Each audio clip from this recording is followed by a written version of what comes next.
ជំរាបសួរលោកអ្នកនាងខ្ញុំថៃឋានៈ B2B Asia News និងជំរាបជូនអំពីព័ត៌មានទីផ្សារសម្រាប់ថ្ងៃទី10សីហា2026អ្វីដែលយើងនឹងផ្ដោតនៅថ្ងៃនេះគឺថ្លៃភាគហ៊ុនប្រចាំថ្ងៃដែលមានការឡើងចុះទាំងក្នុងនិងក្រៅតំបន់ទំនាក់ទំនងពាណិជ្ជកម្មទ្វេភាគីរវាងកម្ពុជានិងប្រទេសដទៃទំនិញសកលរួមទាំងអាជីវកម្មចម្រុះគិតត្រឹមថ្ងៃច័ន្ទនេះភាគហ៊ុន NASI គឺបានកើនឡើងគិតជារួមដោយសន្ទុននៃខេត្តរបស់ជប៉ុនបានកើនឡើង 2.0% ខណៈដែល Kospi របស់កូរ៉េខាងត្បូងបានកើនឡើង 0.8% ហើយសន្ទុះ MSCI វិញក៏បានកើនឡើង 0.7% ហើយភាគហ៊ុនធំៗរបស់ចិនគឺបានធ្លាក់ចុះ 0.7% បន្ទាប់ពីទិន្នន័យបង្ហាញថាអតិផរណាតម្លៃអ្នកប្រើប្រាស់និងផលិតផលនៅក្នុងស្រុកនៅក្នុងខែកក្កដានេះគឺទាបជាងការព្យាករណ៍ដែលគួរបញ្ជាក់អំពីភាពទន់ខ្សោយនៃតម្រូវការក្នុងស្រុកអំពីទីផ្សារកម្ពុជាវិញផ្សារមូលបត្រកម្ពុជាបានកើនឡើង 0.53 ពិន្ទុឬ 0.11% ដល់ 464.63 បរិមាណជួញដូរបានធ្លាក់ចុះដោយមានភាគហ៊ុនចំនួន 117.338 ត្រូវបានជួញដូរនៅក្នុងតម្លៃសរុប 548.2 លានរៀលឬជា $135,000 នៅលើផ្សារគោលមានភាគហ៊ុនចំនួន3បានកើនឡើងនាំមកដោយក្រុមហ៊ុនកំពុងផែស្វយ័តក្រុងព្រះសីហនុខណៈដែលភាគហ៊ុនផ្សេងទៀតគឺមានតម្លៃនៅដដែលនៅលើផ្សារកំណើនក្រុមហ៊ុន JSL និង Picasso Sri Garden បានធ្លាក់ចុះខណៈដែលក្រុមហ៊ុន DBD Engineering រក្សាតម្លៃនៅដដែលអំពីអត្រាប្តូរប្រាក់វិញប្រាក់រៀលខ្មែរបើធៀបនឹងប្រាក់ដុល្លារគឺឡើងថ្លៃបន្តិចដែលមានតម្លៃ $4.53 រៀលនៅក្នុង$1ខណៈដែលប្រាក់ដុល្លារវិញគឺមានតម្លៃ $99.63អំពីទំនិញសកលវិញតម្លៃប្រេងមិនសូវជាមានការប្រែប្រួលទេត្រឹមថ្ងៃច័ន្ទនេះដោយតម្លៃប្រេងឆៅប្រភេទ Brent ដែលត្រូវលក់នៅពេលអនាគតវិញគឺមានតម្លៃត្រឹម $83.54 នៅក្នុងមួយធុងបារ៉ែលដែលនេះជាការថយចុះ1សេនខណៈដែលតម្លៃប្រេងឆៅប្រភេទ WTI របស់អាមេរិកវិញក៏បានធ្លាក់ចុះ 0.2% ដែលមានតម្លៃ $78.03 នៅក្នុងមួយធុងបារ៉ែល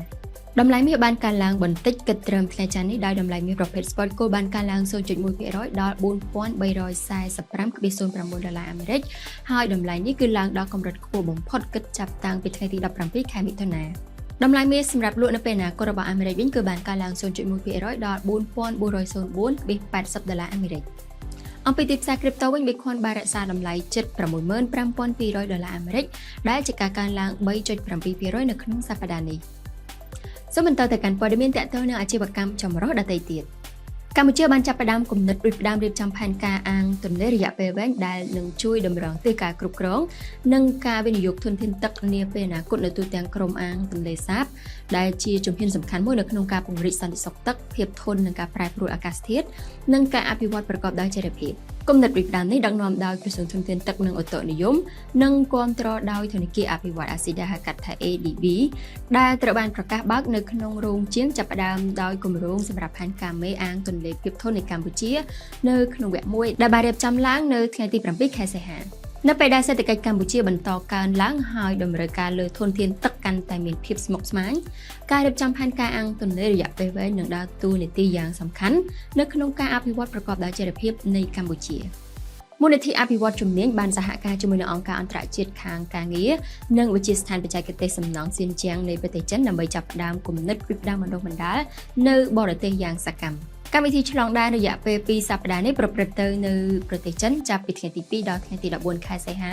ដោយប្រមូលផ្ដុំគ្រូបណ្ដុះបណ្ដាលនិងបច្ចេកទេសព្រមទាំងអ្នកជំនាញពីខាងឧស្សាហកម្មចំនួន50នាក់ដែលក្នុងនោះមានស្ត្រី12នាក់ដែលមកពីគ្រឹះស្ថានបណ្ដុះបណ្ដាលនៅក្នុងស្រុកនិងវិស័យឧស្សាហកម្មសំខាន់ៗអ្នកចូលរួមបច្ចុប្បន្នកំពុងទទួលបានការណែនាំឯកទេសទៅលើមុខវិជ្ជានិងនានាការកម្រិតខ្ពស់និងមានតម្រូវការខ្ពស់ដែរជាពិសេសការកសាង Digital ដោយប្រើប្រាស់ប្រព័ន្ធ Building Information Modeling ដែលហៅកាត់ថា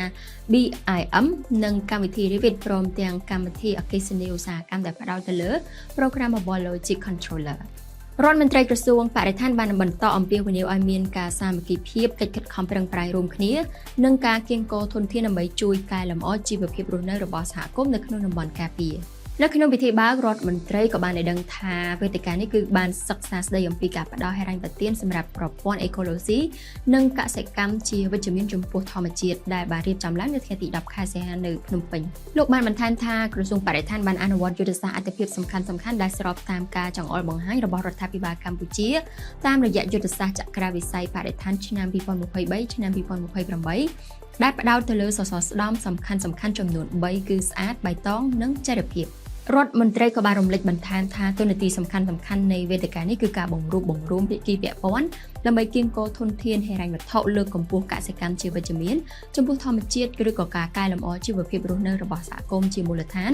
និងការពង្រីកការអភិវឌ្ឍប្រព័ន្ធអេកូឡូស៊ីនៅក្នុងតំបន់ខ្ញុំថានិតសូមបញ្ចប់ព័ត៌មានប្រចាំថ្ងៃនៃ B2B Asia News ត្រឹមតែប៉ុណ្ណេះអ្វីមកជួបលោកអ្នកនាងជាថ្មីនៅថ្ងៃស្អែក